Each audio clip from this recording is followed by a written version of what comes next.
To the Justice Department not prosecuting former FBI Director James Comey over memos he leaked documenting his interactions with President Trump in order to get a special counsel appointed.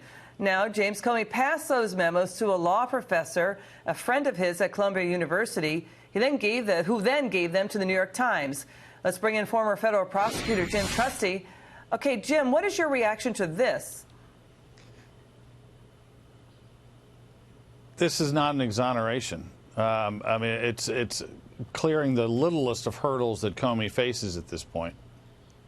Okay, Jim, the reports are coming in that the memo he leaked to the professor, it was classified by the FBI after the fact at a low level of confidentiality. And also, they couldn't establish intent of James Comey. That's why they're not prosecuting there. But, Jim, the IG soon-to-be released report on what started the Russia probe is coming out. Comey's not off the hook here. No, not by a long shot. And again, think of the context of the starting point here, which is the director of the FBI has a friend who is a special employee, something I never even heard of in 17 years of federal employment, who is literally there just to massage the media, to leak information that Comey wants leaked to the New York Times. So the starting point is outrageous. The other starting point to this is he's making memorandum of conversations with the President of the United States. He's only doing that because he's expecting some sort of trouble.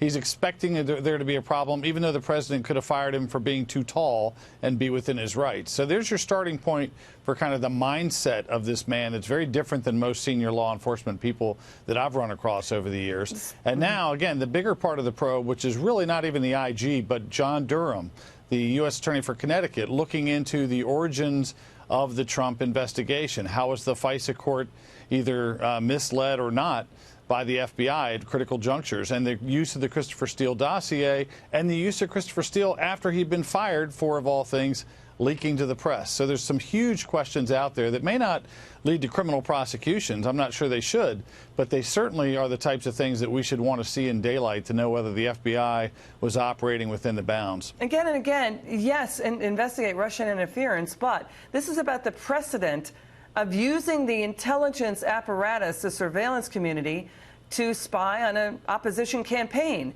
That's a heck of a precedent to set. That's a danger zone here. James Comey was basically fired for his handling of the Hillary Clinton email probe. Now the allegations coming in that he allegedly took memos, FBI information, FBI memos out of the FBI offices after he was fired. The allegation he may have transmitted classified information on email accounts that were not secured, and he had confidential information in his personal home. So what is your reaction to James Comey on this front? Well, I mean, it's the Department of Irony, right? I mean, here's the guy that passed judgment on Hillary Clinton and her intent when it came to the use or misuse of emails and servers, and now we're hearing that maybe, and again, it's early, but that maybe he was misusing or possessing things he shouldn't possess at his home. It just sounds like a cultural problem at the very top reaches of the FBI that Comey, McCabe, Strzok, they all developed a comfort in creating rules for themselves that didn't apply to anyone else in the rank and file. You know, Jim, to your point, the Comey memorandum were used in the Mueller probe report as evidentiary proof, but now there's a feeling that Comey was biased. So he was writing those memos with an angle toward going after Trump. So we'll never know the true answer. Those are the criticisms of James Comey. We don't doubt, and we know for a fact, that the men and women of the FBI are honorable, they're patriotic. I've talked to many FBI officials and agents who say they don't like what's going on in the Washington Bureau, the D.C. Bureau. They feel they're a law unto themselves. Your final word, Jim. Well, look, I think that's largely right. There's a lot of rank and file people that it would never dawn on them to have special employees or to go on The View or do kiss and tell books where you whine about the president mistreating you.